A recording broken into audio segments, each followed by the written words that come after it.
un resumen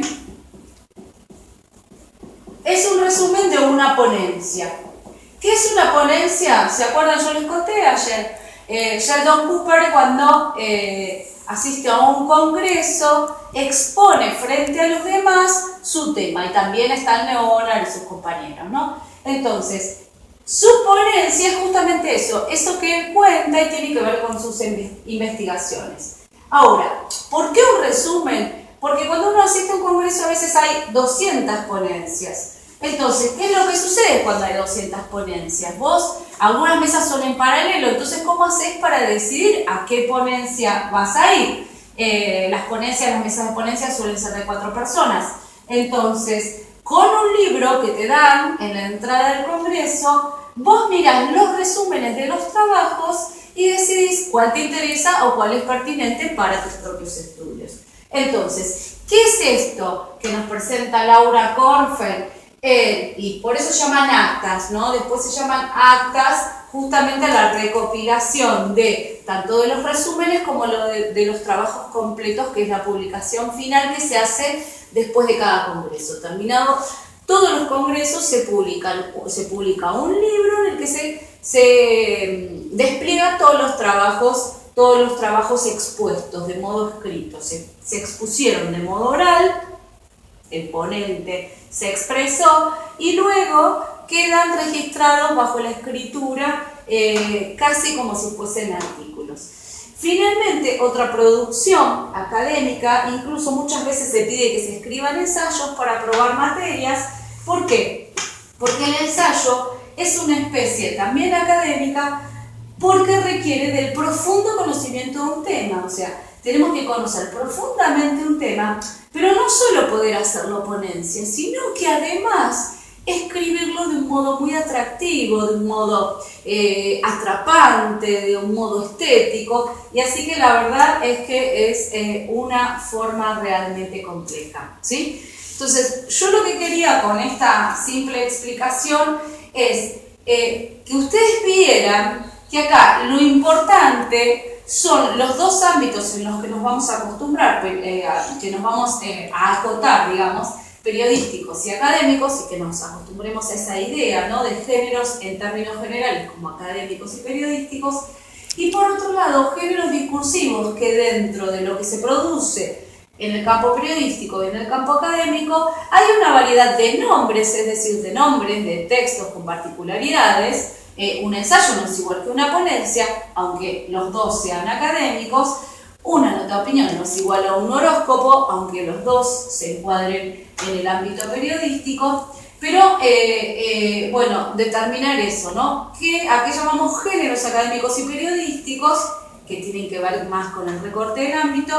Y a qué llamamos géneros discursivos, que es el nombre particular que adquiere un texto.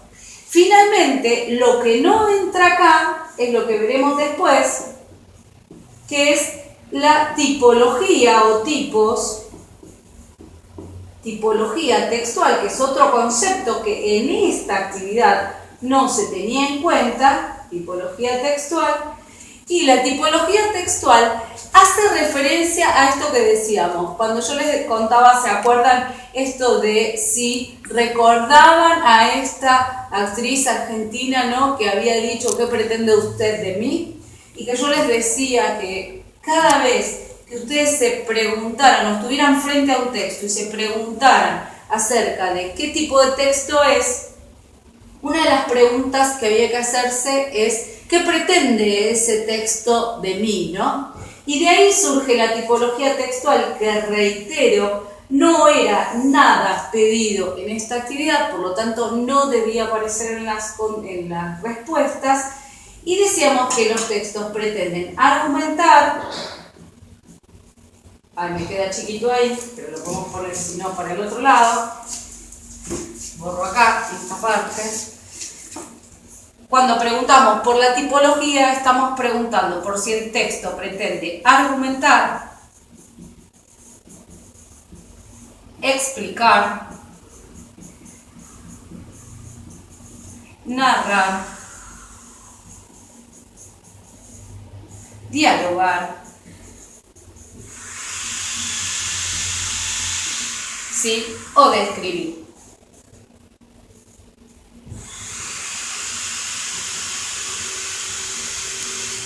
Por ejemplo, este texto pretende argumentar sobre la corrección de la postura de la propia Laura Kornfeld y sobre la visión errónea de Barcia. Este pretendía argumentar también, más suavemente, más levemente, acerca de la postura frente a un análisis de Berta Battini de Vidal y del español en el Río de la Plata, y este pretendía argumentar sobre una idea parecida a esta que tiene que ver con esto de que sí o no el lenguaje se ve amenazado, ¿no?, por la constante creación y transformación del léxico y de los usos léxicos. Esta clase que estamos teniendo acá, este videíto, es netamente explicativo. Lo que pretende es explicar conceptos claves para la resolución del buzón 1. Si yo cuento qué es lo que hice durante la mañana hasta ahora, ¿no?, seguramente esté narrando y esté pretendiendo transmitir la idea de los sucesos que acontecieron durante la mañana. En una entrevista, por ejemplo, claramente el propósito que tiene es dialogar, y pienso en un identikit. Si a uno tuvo la mala suerte, quizás que alguien le robó la billetera, por ejemplo, va a recurrir a un identikit para dar parte a la policía y que se encuentre al delincuente. Bueno, entonces, en definitiva, esto que algunos contestaron en el buzón 1 no debía haber aparecido, aunque decíamos que esta primera actividad era más o menos como para ir entrando y delimitando cosas. No debiera haber aparecido porque nunca en las actividades se pidió alguna referencia acerca de la tipología textual. Bueno, si tienen algunas dudas, seguramente en el foro justamente de dudas o en el foro social también pueden plasmarlas, y bueno, vamos a ir respondiéndolas en la medida de lo posible. Bueno, eso es todo, y en un ratito subiremos el video 2 con otro tipo de explicaciones. Un saludo para todos.